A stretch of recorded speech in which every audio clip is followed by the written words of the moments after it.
Baik, saya akan coba untuk menganalisa partai antara Afif dengan Anjas Novita, International Master dari Indonesia. Ini selisih ratingnya cukup jauh, hampir 1000.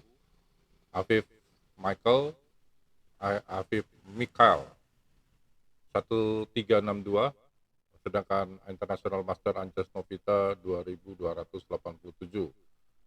Ini adalah game yang cukup menarik, beda generasi. Uh, Afif yaitu yang player,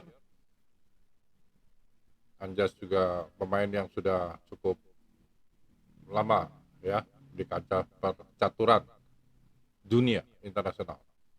Oke, kita lihat saja gamenya. Afif menggunakan putih, menjalankan E4, dijawab dengan C5, yaitu Sicilian. Kuda F3, D6. Nah, ini yang dikenal dengan namanya Najdorf. D4, bagus sekali. Langkahnya sesuai dengan urut-urutannya. C kali D4, kuda kali D4, kuda F6, menyerang pion di E4, kuda C3 dan A6. Ini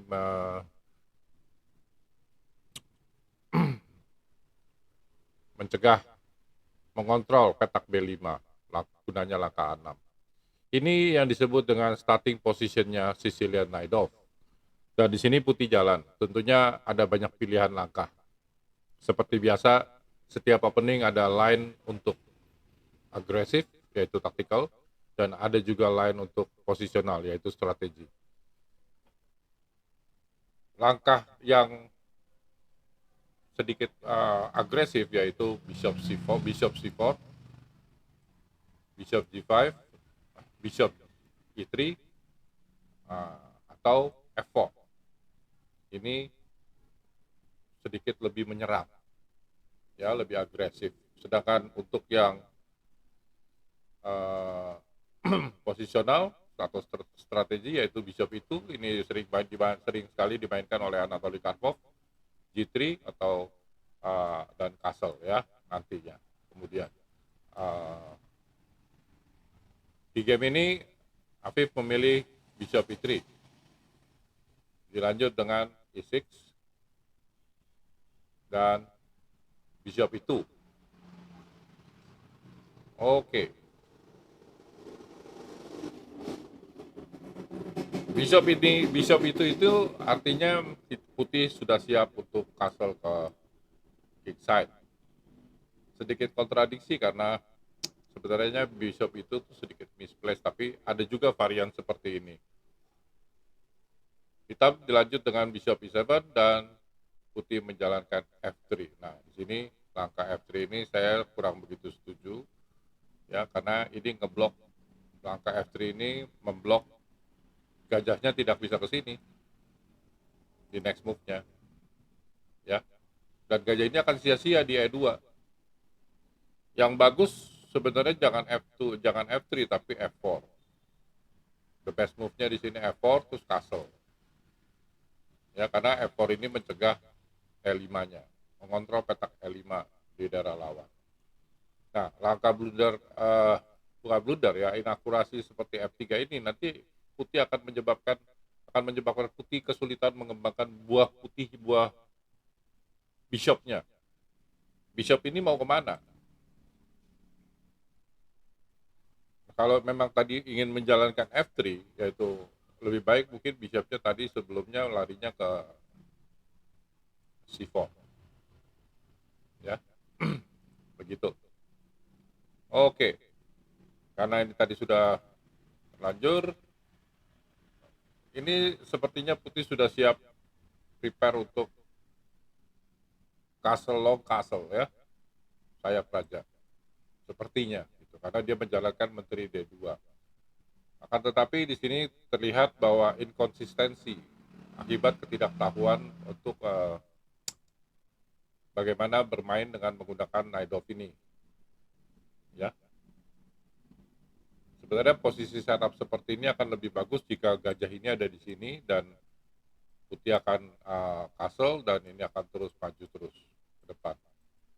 Itu menyerang di sayap raja secara langsung frontal. Baik, kita lanjutkan saja. shot castle. Rook ini inakurasi juga ya, sedikit inakurasi. Harusnya di sini menjalankan A4 ya. Kalau dia dorong B4, kudanya ke A2. Kalau dia ke sini, nanti ini bisa dorong C3, dan ini posisinya akan kuat sekali. Kuda di sini akan kuat sekali. Oke, pertama kita sudah melihat kelemahannya, bishop ini tidak tahu mau kemana. Dan yang kedua, tentunya menjalankan benteng AC1 ini tidak mempunyai arti apa-apa selain mencegah, melindungi bidak C2-nya. Lanjut.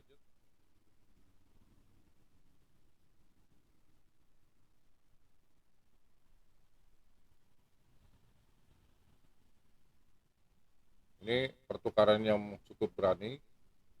8 tukar 10. Ini harusnya kalau posisi seperti ini pelan-pelan saja C3.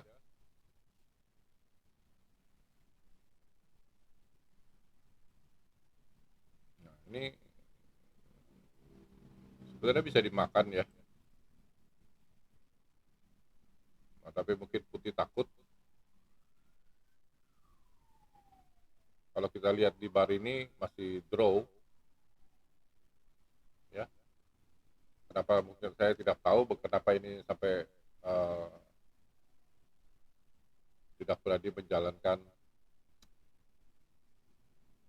bishop takes C4. Karena ini masih ada tempo untuk sekak. Dan posisinya masih bagus di gamenya jalan ini. Nah, di sini sayang sekali mungkin karena waktu setelah hitam jalan H5 sebenarnya ini langkah blunder. Ya, dan ini tinggal dipukul saja. Harusnya. Ya, mungkin Afif krisis waktu sehingga agak sedikit terburu-buru menjalankan kuda H6. Tapi yang benar yaitu gajah kali H5. Yang benar. Jika dia menjalankan B2, G6, ini ada kuda H6, cek, king G7, nanti di sini ada